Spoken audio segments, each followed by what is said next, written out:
Welcome to Beaded Doilies by Shell. In this video I'm beginning the video word chart tutorial for the cross weave. The plus to the video word charts is that throughout the entire video the word chart will be displayed so that if you need to come back, stop and come back, you won't have to find your spot in the video. You can start right at the beginning of the video and the word chart will be right there throughout the entire video. The other advantage is that all my stitches can be done with multiple weaves. So I will have all of the different weaves displayed so that you can choose which one best works for you and be able to do the project in whichever weave that works for you. In this video I am teaching you how to read the cross weave. And I will be using my pattern Smiley to show you. We're going to start, of course, with row 1, and with the cross weave it is the 2 needle version of the right angle weave, so you'll be using 2 in my case strings, but if you use needles you'll be using 2 needles throughout the piece. So we'll get started here. First, let me show you my beads.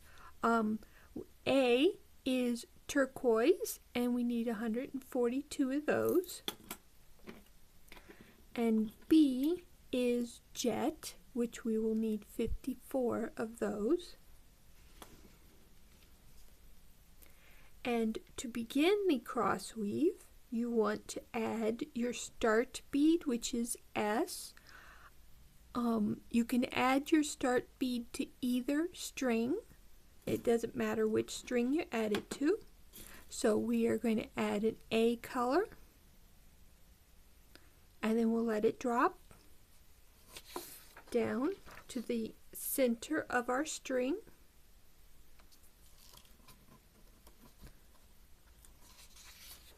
And then we will add the next 2 beads. My left is going to be A and my right is going to be B. Now for this piece both are the same color, so it won't matter. But if both are different colors, then you're going to want to pay attention to at least the B, what color the B bead is, because you're going to need that in the next row. So for us, both of ours are, for this piece, both are the same color. So we'll put an A on each string.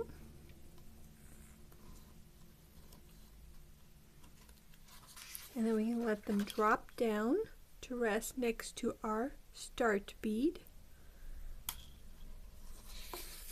And then the last bead we need for row 1 is the cross bead. We cross it with both strings. You can put it on either one, and then you take the other one and you enter it from the opposite direction to cross it, and it's like an X, so I've used an X for the color.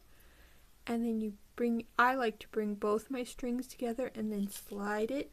Now certain types of beads won't slide well, so I find if you just separate your string and slide it, it's easier.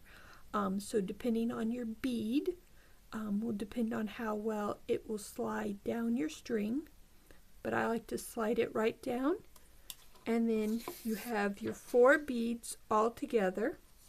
And like I said, the B color is the one that is most needed for the next row, so you'll want to remember, or even just look up here when you do start the next row to see what color is B.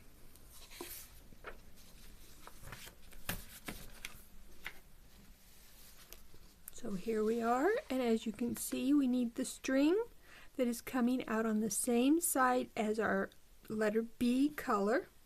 Now for this piece, that means we can start with either string. So we just choose a string,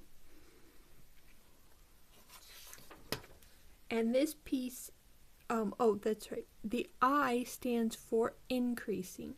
With my faceted bead art, when it's done with the right angle weave or cross weave, you start at the bottom corner and you work out. So the first half is all increasing rows. Then when you get to the second half, it's all decreasing rows.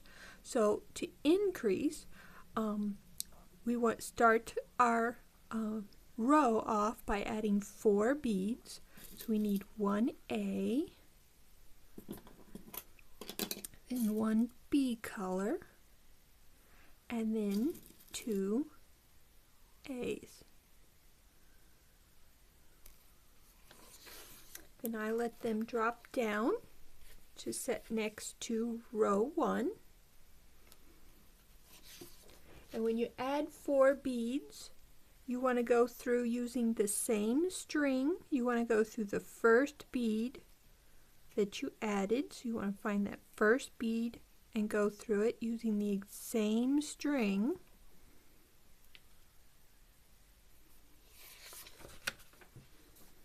And then we have row 1 and row 2. They don't always want to sit when you're trying to show them. Row 1 and row 2 right next to each other.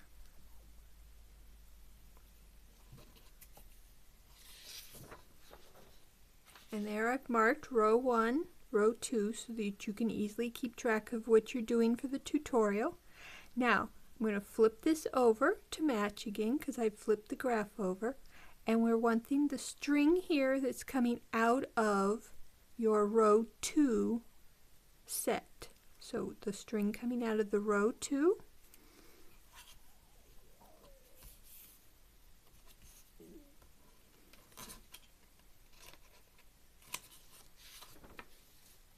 We're going to add 2 beads to it. We want a B color, then an A color.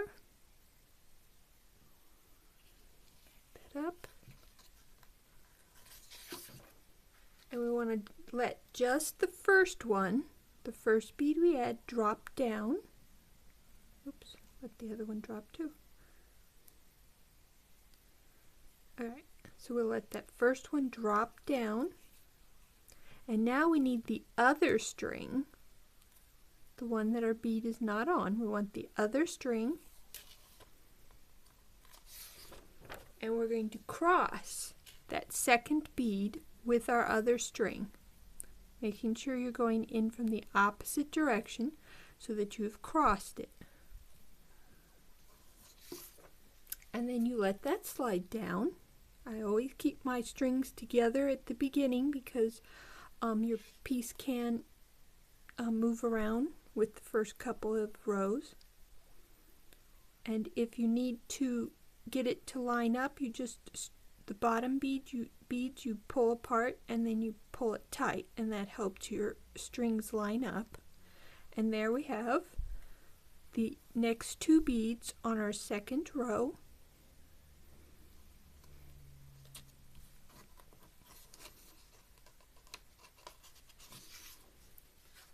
And now for the last set of beads, we want the string. Oh, how did I do that? Oh, no, I'm right, sorry. Okay, let's get our piece set up right. We've got row 1.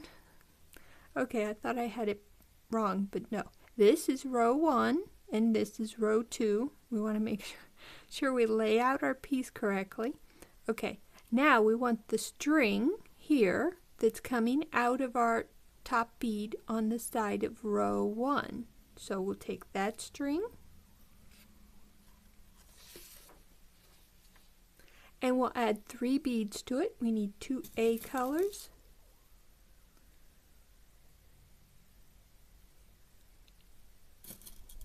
And a B color.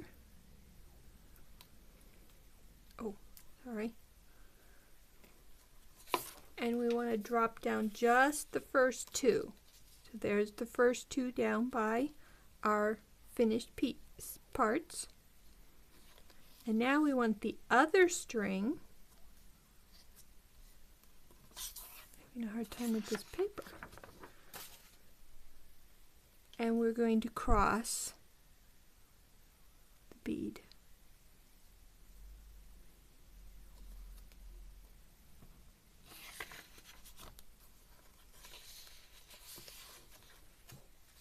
And now, as you can see, we have finished row 2. We have row 1, which is just 4 beads, and then we have row 2, which is slightly longer on each side. Looks like a little corner there. And our string is coming out of the side of our last row, so we are ready to begin our next row. I did 1 and 2 together because it's easiest to figure them out together. Like I did with this second set, you can get turned around, so just compare it to your word chart, or if you need to, I will begin each video, consecutive video, displaying your piece. You can pop to the beginning of the next video and compare and make sure that you are going the correct way. I find I get confused only with row 2, but as you can see, it is figure outable pretty quickly. So once you are through row 1 and 2, then you can just go on to 3 and continue beading, which I hope to see you in the next video for.